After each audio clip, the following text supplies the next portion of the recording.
할렐루야. 우리 2012년도 한 해를 보내고 또 새로운 해를 맞이하면서 어떤 사람은 제야의 종소리를 울리고 또 듣기 위해서 추운 날 광장에 모이기도 하고, 또 어떤 사람은 먼 길을 차를 타고 동쪽 끝까지 가서 해돋이를 보는 사람도 있는데 도대체 왜 그러는 건지는 모르겠어요. 하여튼 우리 하나님 앞에 나와서 지난 한 해를 반성하고 또 새로운 해를 하나님께 맡기는 이런 주님의 자녀들, 우리 주님의 백성된 사람들로 마땅한 본분을 하나님 앞에 드리고 있습니다. 오늘 이 성경 말씀 가운데 내가 이스라엘에게 이슬과 같겠다, 이런 표현이 있습니다. 이스라엘의 이슬은 어떤 작용을 했는가 하면요, 이슬이라고 하는 것은 땅 위에 수증기가 찬 공기에 부딪혀서 물방울을 이루는 것이지 우리가 다 알고 있습니다. 그런데 이 팔레스틴 지방에서는 서쪽에서 지중해에서 부는 저녁 바람이 수분을 잔뜩 머금고 있습니다. 야간에 이제 공기가 급속하게 냉각되면서 수분이 많은 두꺼운 이슬이 맺혔던 것입니다. 우리나라 이슬과는 비교가 되지 않을 정도로 물이 줄줄 흐를 정도로 여름엔 특별히 그 이슬이 많아서 이슬이 없게 되면 농사를 지을 수 없는 농작물의 성장과 성숙에 없어서는 안 될 이러한 하나님의 선물이 바로 이슬이었습니다. 그런데 이 호세아서에서 내가 이스라엘 백성에게 이슬과 같이 은혜를 베푼다, 이렇게 말씀하고 있습니다. 이게 무슨 뜻일까요? 우리 세 가지로 이 시간에 간단하게 살펴보도록 하겠습니다. 우선 첫 번째로는 같이 읽어볼까요? 시작. 하나님의 은혜는 일상적으로 임한다. 그렇죠? 일상적인 일입니다. 소나기와 같은 은혜, 1년에 늦은 비와 이른 비, 이렇게 두 차례 내리는 큰 비가 있지만은, 그러나 이슬과 같은 은혜가 이스라엘에게 있었습니다. 여러분, 우리에게도 마찬가지예요. 일상생활에서 하나님께서 우리에게 은혜를 주십니다. 우리에게 가정을 주셨지요.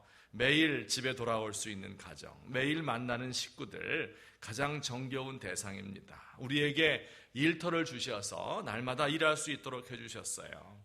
교회를 주셔서 매주일 나와서 친교하고 예배할 수 있는 것, 이것이 하나님의 은혜입니다. 어떤 사람은 말하기를, 야, 이거 우리 아파트가 한 2억은 올라야 되는데, 혹은 또 중병에 걸렸다가 기적적으로 낫게 됐다든지, 이런 일이 있어야 이게 하나님의 은혜다, 이렇게 생각하는데 이것은 좀 잘못된 생각인 것 같아요. 하나님의 은혜는 일상적으로 우리에게 내리고 있습니다.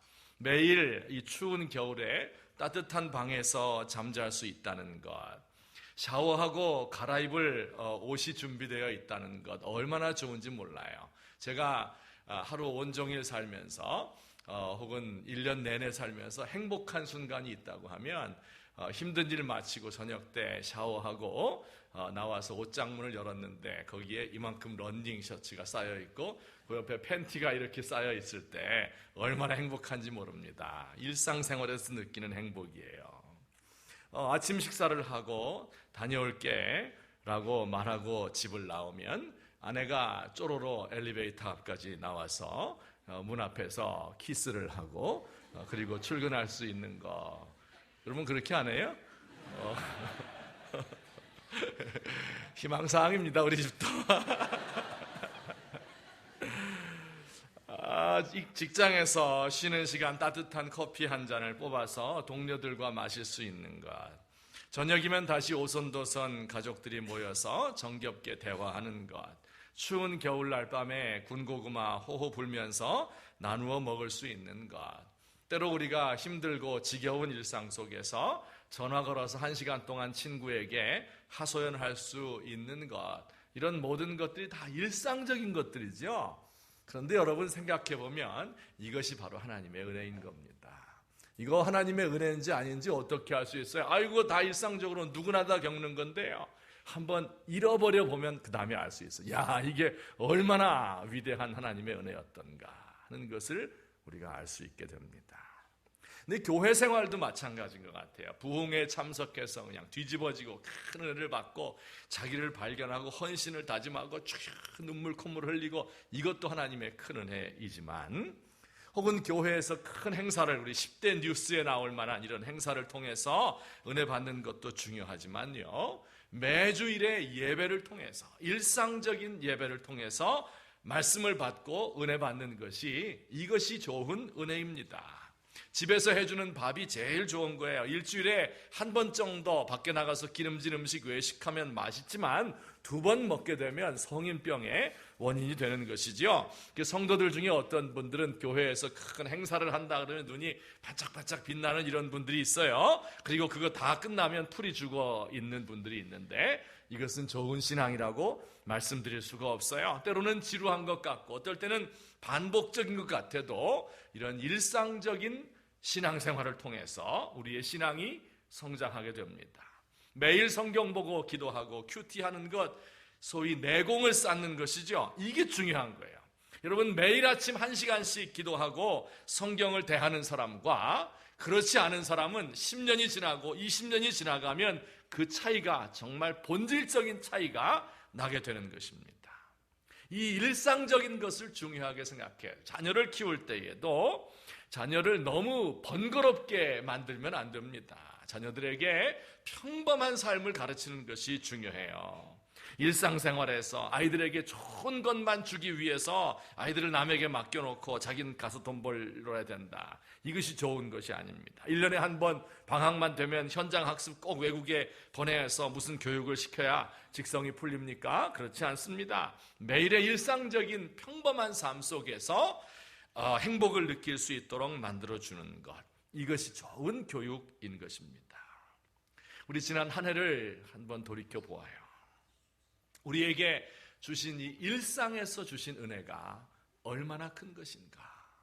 하나님께서 우리 민족에게 평안함을 주셔서 이렇게 자유롭게 그리고 평화적으로 선거를 통해서 대통령을 뽑을 수 있게 된 것, 얼마나 행복한 일인지 모릅니다. 우리에게 편안한 가정을 주시고 또 이렇게 교회를 주셔서 이런 중요한 날이 되면 하나님께 나와서 예배 드릴 수 있다고 하는 이 한 가지 사실, 이것을 하나님 앞에 감사할 수 있는 저와 여러분 되시기를 예수님의 이름으로 축원합니다. 두 번째로 이슬과 같은 하나님의 은혜가 내립니다 하는 것은 무슨 뜻일까요? 우리 또 읽어보겠습니다. 시작. 하나님의 은혜는 조용히 임한다. 이슬이 내릴 때 막 후두둑 하면서 내립니까? 소나기는 그렇게 내리죠. 그런데 이슬은 언제 내리는지 알 수 없을 정도로 은밀하게 조용하게 주어집니다. 여러분, 하나님의 은혜도 그렇게 주어지는 거예요. 물론 하나님의 은혜 가운데 시끄럽게 내리는 은혜도 있어요.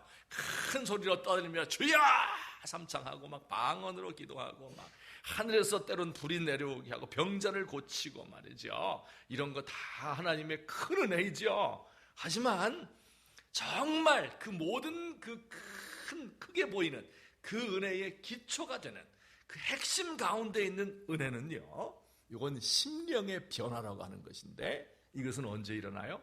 조용할 때, 잠잠하게, 아무도 모르는 사이에 은밀하게 일어나는 이러한 변화가 진짜 하나님의 은혜인 것입니다.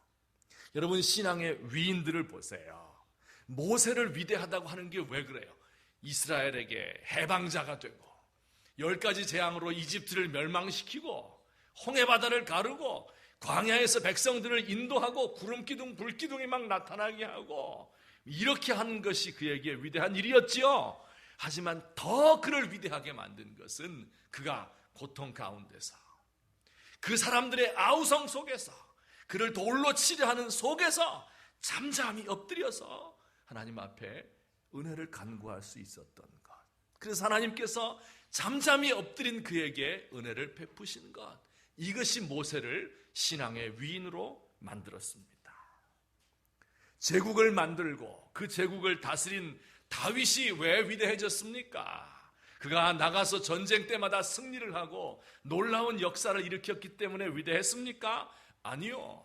그가 날마다 하나님 앞에 나가서 그 성소에 꿇어 엎드려서 마치 젖을 뗀 어린 아이가 어머니를 바라는 것처럼 이 하나님의 은혜를 기다리고 사모하고 바로 그 자리에 엎드려서 하나님께서 그에게 능력과 지혜를 공급해 주시는 것을 받았어요. 여러분, 이것은 알지 못하는 거예요. 아무도 모르는 일입니다. 잠잠한 일이에요. 은밀한 가운데 주어지는 하나님의 은혜였습니다. 엘리야 선지자가 하늘에서 불이 내려오게 하고 비가 오지도 않게 하고 오게도 하고 엄청난 일을 행하였죠. 그러나 진짜 그의 마음속에 하나님의 은혜가 임한 것은 큰 광풍 속에서도 아니고 지진 속에서도 아니고 불 속에서도 아니고 그 후에 있었던 세미한 음성, 하나님께서 우리의 마음속 깊은 곳에서 탄식하며 가르쳐주시는 그 성령의 은혜, 이것이 우리를 살 수 있도록 만들어주시는 겁니다. 우리 예수님이 바로 이 은혜를 늘 받으셨어요. 새벽 미명에 아직 어두울 때에 한적한 곳에 나가서, 아무도 알지 못하는 곳에 나가서 그곳에서 기도했어요. 무엇을 위해 기도했습니까? 십자가를 견딜 힘을 주시옵소서. 이걸 위해서 기도한 거예요. 큰 능력을 위해서, 놀라운 역사를 위해서가 아니라 나에게 맡겨준 그 사명을 감당할 수 있도록 하나님 나에게 힘을 주십시오. 내적인 힘을 주십시오. 그 내적인 힘은 어디서 나와요? 잠잠히 하나님 앞에 엎드리는 데서 나오는 겁니다. 여러분, 일상생활이, 우리의 삶이 때로 피곤하고 지쳐 있을 때가 있지요. 그때 어떻게 하면 좋을 것 같아요? 나가서 떠들고 다니고 사방군데 전화하고 온갖 거 동원하면 다 될 것 같아요? 아닙니다. 가만히 앉아서, 조용히 앉아서 묵상하고 하나님의 말씀을 상고하고 그리고 하나님 앞에 엎드릴 때, 그때 하나님의 은혜가 이슬과 같이 우리에게 촉촉하게 나도 모르는 사이에 임하는 것을 느낄 수가 있습니다.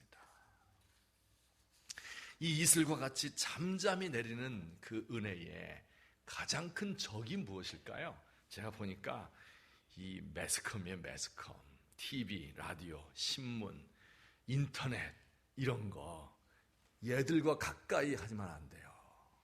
뭐 아주 안 볼 수는 없겠지만 그냥 뉴스 1시간 이거 보면 딱 되는 거예요. 여기에 몰두하면 안 됩니다. 한 지금부터 10여 년 전에 산골 소녀 영자 이야기, 실화입니다.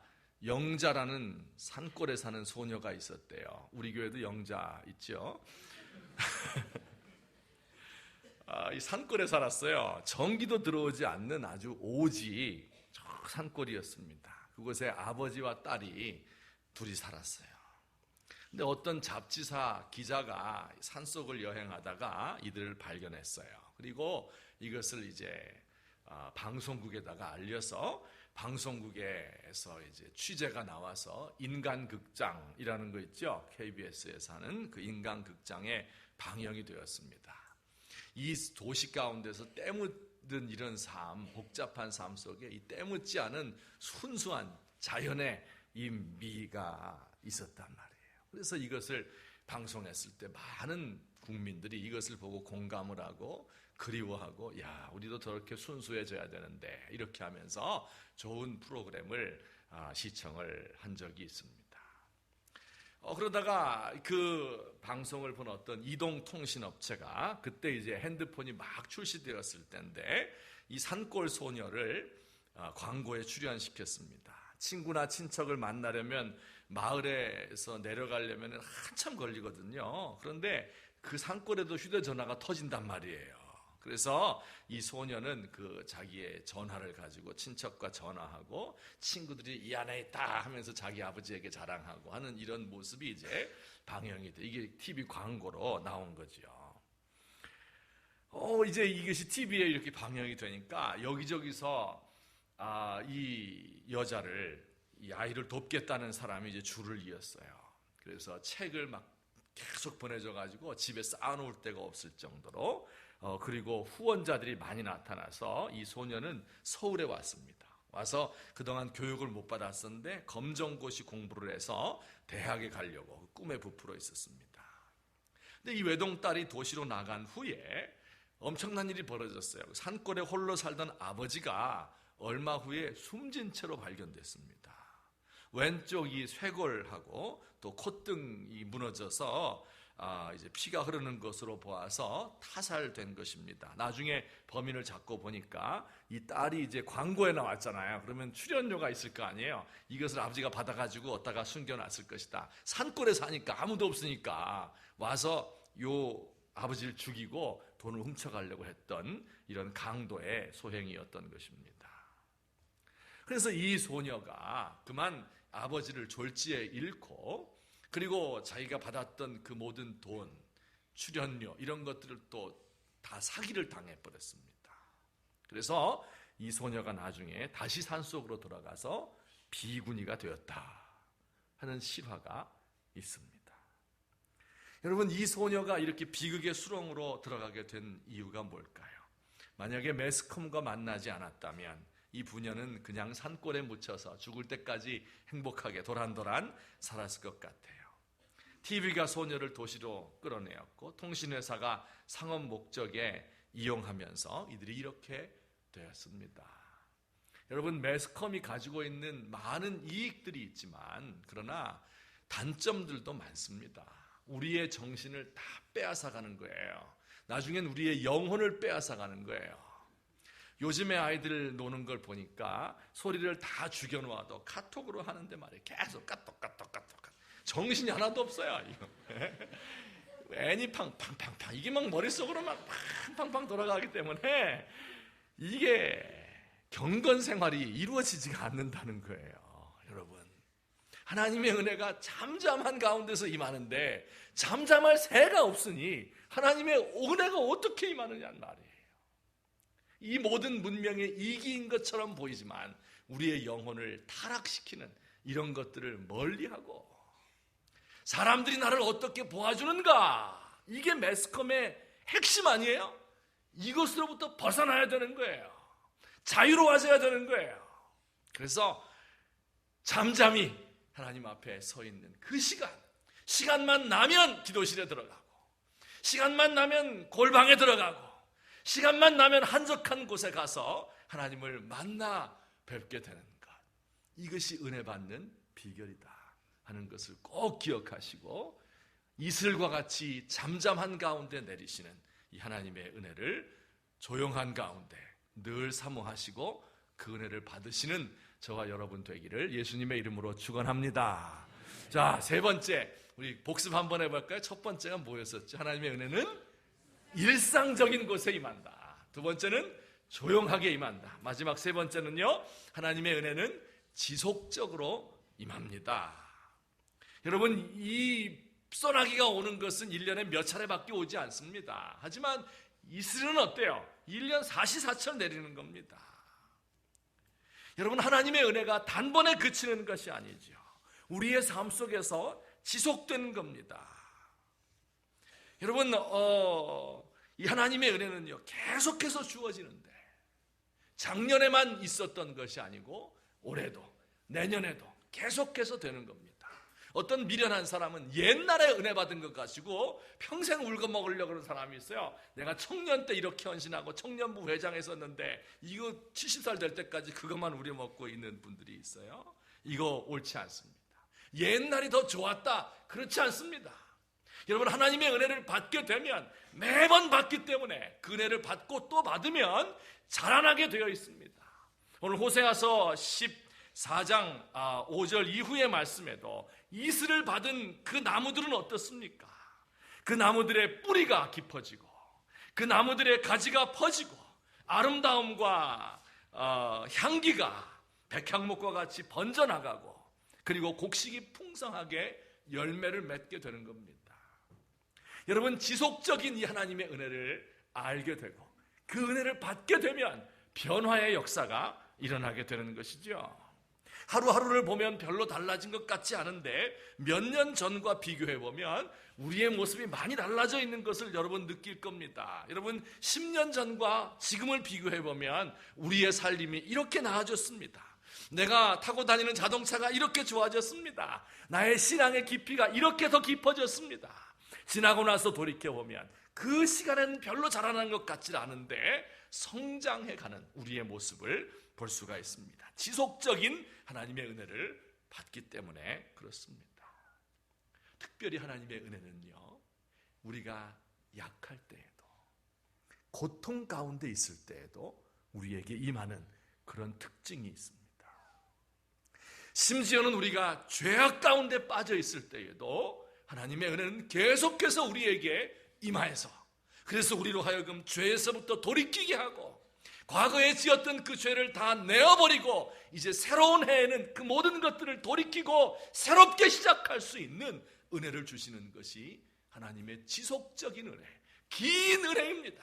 한 번 주고 끝나는 것이 아니라, 과거에 한 번 왕창 받고 그것으로 평생 먹고 사는 것이 아니라 점점 더 나아지게 되는, 우리의 신앙이 진보하게 되는 그러한 은혜를 받게 되는 것입니다. 제가 이 설교를 이제 결론 지으면서 새해 여러분에게 시 한 편을 들려드리겠습니다. 울려라 힘찬 종이여 라는 테니슨이라는 개관 시인이라고 하죠. 알프레드 테니슨의 아름다운 시입니다. 과거를 잊어버리고 더러운 것들을 다 내어버리고 이제 새로운 한 해를 시작합시다 하는 그러한 시입니다. 잘 들어보시고 우리의 기도 제목을 삼으시기를 바랍니다. 울려라 힘찬 종이여, 거친 창공 날아가는 구름에 싸늘한 빛에 오늘 밤으로 이 해는 지나가 버린다. 울려라 힘찬 종이여, 이 해를 가게 하여라. 낡은 것 돌려보내고 새로운 것 울려 맞이하라. 울려라 기쁜 종소리여, 흰눈 저 너머 해는 이제 저무노니 이 해를 울려보내라. 거짓을 울려보내고 진실을 울려 맞으라. 울려보내라. 이 세상에서 영원히 만날 수 없는 그 사람을 생각하며 가슴에 번지는 이 슬픔을, 빈부의 차이에서 오는 반목을 울려보내고 만민의 구원을 울려 맞아라. 울려보내라. 이윽고 사라질 주장과 당파의 나쁜 습성인 그 다툼을, 그리고 울려 맞아라. 보다 드높은 삶의 방법을, 보다 아름다운 예절, 보다 깨끗한 도덕을 지켜라. 울려보내라. 이 세상의 결핍과 고뇌와 죄악을, 그리고 싸늘한 불신의 마음을. 울려라 울려 퍼져라 내 애도의 노래를, 울려 맞아라 보다 오묘한 노래를. 울려보내라 내 안의 자랑과 지나친 신념을, 그리고 이 세상 사람들의 중상과 모략을. 울려 맞아라 진실과 정의의 사랑을, 울려 맞아라 한없이 선한 사랑을. 울려보내라 세상에 있는 고질병 전부를, 울려보내라 마음에 꽉 찬 황금의 욕망을, 지나간 수천 번의 전쟁을. 울려 맞아라 영원한 평화를. 울려 맞아라 용기와 자유 그리고 사랑, 보다 관대한 마음과 따뜻하게 보듬는 자비의 손을. 이 나라의 어둠을 보내라. 울려라 오시는 그리스도를 정성껏 맞이하기 위하여. 아멘. 기도드리시겠습니다. 사랑의 하나님 아버지, 우리 주님의 은혜를 진심으로 감사드립니다. 주께서 우리에게 베푸시는 은혜는 이슬과도 같아서 일상적인 가운데, 날마다의 삶 가운데, 반복되는 지루한 삶 가운데 우리에게 임하는 것을 배웠습니다. 지나간 2012년도에도 하나님께서 우리 민족과 우리 가정과 우리 교회에 베푸신 이 일상적인 은혜 때문에 하나님 앞에 감사와 찬송을 드립니다.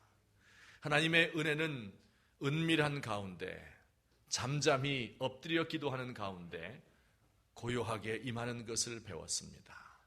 하나님, 우리가 시끄러운 세상으로부터 우리의 귀를 막게 하시고 우리 하나님 아버지의 존전에 엎드려서 그의 긍휼을 의지하고 촉촉하게 우리 위에 내리는 주의 이슬과 같은 은혜를 날마다 맛볼 수 있도록 도와주시옵소서. 하나님의 은혜는 지속적으로 우리에게 임하기 때문에 과거에 한 번 임하고 그치는 것이 아니라 날마다 우리 가운데 역사하셔서 그래서 우리로 하여금 자라나게 하고 우리로 하여금 뿌리를 내리게 하고 꽃을 피우고 열매를 맺게 하시는 것을 믿습니다. 지나간 과거에도 우리의 삶과 함께 하셨던 우리 주님께서 이제 새로 다가오는 한 해 동안에 더욱더 큰 은혜를 베풀어 주셔서 우리의 삶이 진보하게 하시고 우리의 신앙은 성숙하게 하시고 우리의 인격은 완성을 향해 나갈 수 있도록 도와주시옵소서. 우리의 과거의 모든 더러운 것과 욕망과 추악한 죄악들, 거짓된 입술들을 다 내어버리고 오시는 분 그리스도를 우리 마음속에 맞이할 수 있도록 오늘도 은총을 더하여 주옵소서. 예수님의 이름으로 기도하옵나이다. 아멘.